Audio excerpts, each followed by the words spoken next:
Well, there's been a lot more focus as of late on the issue of supply management, and it's certainly been a focal point in much of Canada's trade talks, including and especially with the United States. The government, though, continues to defend the system, even vowing that supply management will be off the table in trade talks. But is it a system worth defending? Never mind our trade partners. Do Canadians benefit from supply management? Well, there's a timely and important new study on this question out now from the Macdonald-Laurier Institute, macdonald-laurier.ca. It's called Sacred Cash Cows, the Urgent Need to Eliminate Supply Management. We're joined now by the report's author, Dr. Stuart Smyth, is a professor in the Department of Agricultural and Resource Economics at the University of Saskatchewan. Professor Smyth, good to have you with us. Thank you, Rob. Pleasure to be here. Let's kind of start with a brief overview of what supply management is, because it only applies to a very narrow sector of the overall agriculture sector. Yeah, absolutely correct. So going back to the late 1960s, early 1970s, supply chains were very different than they are today. So there was more price shocks. So in the very early 70s, what the federal government did to try to minimize some of those price shocks was they put legislation in place to control the production of all of the dairy products in Canada, all of the egg and poultry products. So whether it's laying hens or, chickens for processing, they control the production of all of those food products, which is really anti-competitive behavior because beef, pork, grain producers are all subject to international market prices and have been for decades. So it was a very specialized legislation, predominantly designed to protect small dairies in Quebec. Right. And so it is interesting that we do have this system where most of the agriculture sector does not fall under this, but a small sliver of it does. Is there any basis for that, I guess? I mean, you often hear, for example, milk is something with a shorter shelf life, or, the practices south of the border as it pertains to dairy. Is there anything unique or special about these aspects of agriculture? I think it leads to great inefficiencies. I mean, there is a lot of production that's simply dumped on the ground over the last Yeah. dozen years or so. About 6% of the milk produced annually across this country is just simply poured on the ground because there's no ability between provinces or very limited ability to move production from one province to the other province. So it's simply poured on the ground. And if you look at the efficiencies in the American system, Wisconsin and Idaho are actually the second and third largest dairy producing states in the US. So it shows that efficiencies in supply chain logistics over the last couple of decades could very easily allow production to shift to more efficient, lower cost producers in Alberta, Saskatchewan, Manitoba, away from those small, inefficient farms in Quebec. And Canadian consumers would benefit from the lower prices of those efficiencies. Yeah, talk about why there's a difference. I mean, dairy herds in the West or in Alberta on the prairies do seem to be slightly larger than those in Quebec, or maybe even significantly larger in some cases. Significantly. Why is that? So I think a lot of things out here. Our dairy farms in the three prairie provinces average about 190 head of dairy cows compared to just over, I think it's 82 or 83 in Quebec. So more than double the dairy operations out here. Right? Part of that is there's more land availability. Land is there's less competition for land as opposed to more densely populated parts of southern Quebec. The cost of feed production, the transportation of these items from Western Canada to Eastern Canada, those kind of things all contribute to Western Canada being lower cost producers. hmm And it's interesting too because I mean, it's difficult to get into this industry because of the quotas, but the quotas haven't really protected farms in a sense, right? Because we've seen still a lot of consolidation. There's far fewer dairy farms today, isn't there? Yeah, when you look at the average farm size has been increasing in Canada for decades. It's no different for beef producers, straight grain producers, the supply management sector. All of these operations have got a little bit bigger one decade to the next, and there's always a few thousand fewer farmers involved from census to census. So we've seen this consolidation.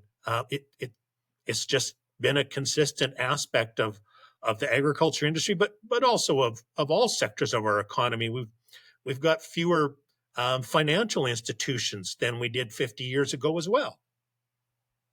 So the tariffs are one aspect, right? We've got the quotas, we've got the price regulation, we've also got the tariffs that are meant to keep out foreign products. Now, I mean, these tariffs are so high that they don't really actually apply to anything. We've got some small carve outs, for example, in our trade deal with the United States. But what's the broader impact? Because we've got the rest of the agriculture sector that depends heavily on us having access to foreign markets.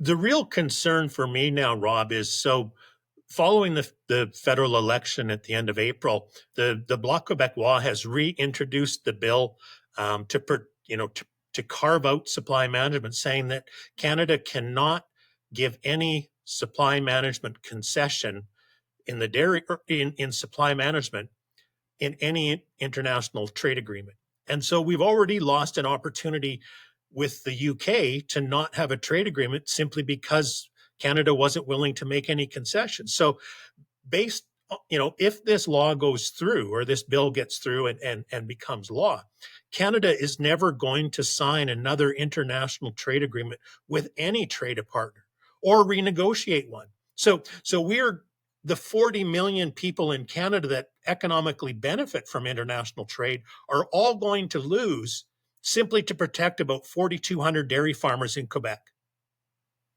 I mean, can Canada be an exporter in these supply managed industries? It does seem odd that when it comes to beef or pork or lentils or you name it, I mean, Canada is a big player, but the idea that we're somehow at a disadvantage when it comes to these other sectors, what do you make of that? I think there's a really good example. So just over 20 years ago, Australia got rid of its supply management. And now about half of the products produced are exported. So again, I think you've given numerous examples. Canadian agriculture is phenomenal at producing high quality, high demand products. And you're right.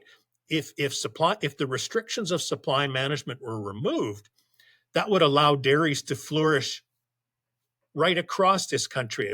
A colleague of mine told me that a number of years back, he was talking to a dairy farmer in the southern BC interior who said he could send a tanker truck of milk a day into Seattle if supply management was removed. Wow. What would it mean for prices? Because we do see variations, fluctuations. Beef prices have gone up and down. I mean, it's not a guarantee that we'll automatically and forever have cheaper milk or eggs or cheese, but there is a built-in almost tax that supply management creates. Yeah, so there was a study out of the University of Manitoba just a few years ago, and they estimated it was around $350 or $400 a year that every Canadian pays a higher cost to support supply management. And when over 80% of Canadians are expressing concern about food prices, this seems to me like a really simple solution to put $400 back into the pocket of every Canadian, just simply by removing competition barriers. Mm-hmm. And you're right. We're also restricted in access to products. I've done some traveling through part of my job and going into cheese stores in the UK or the Netherlands or France or Italy. I mean, you see these volumes of supplies and that's just not allowed here, or the tiny amount that is so expensive. You're looking at $30 or $40 for a few hundred grams of a piece of cheese. Well, you're right. They tax it into obscurity. Nobody can afford to bring it in. So we're not only are we paying more for what we buy in Canada, we're losing access to all these other products that just simply will not pay these ludicrous, astronomical tariffs. The challenge in changing or ending this system, I mean, there's the political aspect, right? We've seen how even minor carve-outs and trade deals are quite controversial. There's quite a pushback, never mind ending the system. But there's the economic realities of, the value of these quotas, et cetera. So what does a possible wind down or a phase out of supply management look like, do you think?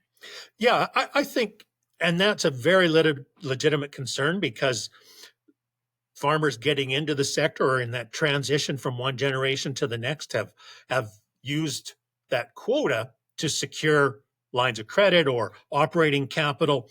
And so I think if supply management was phased out, it simply wouldn't be, we switch from one day to the next and it's suddenly gone. It would require, probably a 10-year phase out period where 10% of that original supply management was phased out on an annual basis. And it would also require some support from the federal government to say to the financial institutions, look, we're going to provide a backstop. So, the value of that quota does not become worthless overnight, that over that decade, farmers will be allowed to show that they've increased their efficiencies. And slowly, financial institutions would start to realize that these operations can be efficient, but the federal government has provided a bit of a financial backstop to these dairy operations during this period. I mean, right now, given we've gone through inflation, Canadians are sensitive about the price of things. I think we're paying more close attention to trade talks and trade deals. Do you think this creates an environment where maybe this is more doable or feasible than it's been in the past? What do you think is the likelihood that we can make some progress on this? Well, the major one we need to be focusing on right now is with the U.S. and Yeah. the Trump administration has made it blatantly clear that supply management is in their targets. And so by the bloc coming forward and saying we want to reintroduce this bill to prevent any negotiation of supply management, it's really that the Canadian, and the fact that the Liberals are not expressing any opposition to this is really the Carney government telling the Americans, we have no interest in negotiating or renegotiating the CUSMA agreement. We'll see where this all goes from here. As mentioned, this report, it's online, Macdonald-Laurier.ca. Professor Smyth, appreciate your insight on all this. Thank you so much for joining us here. My pleasure, Rob.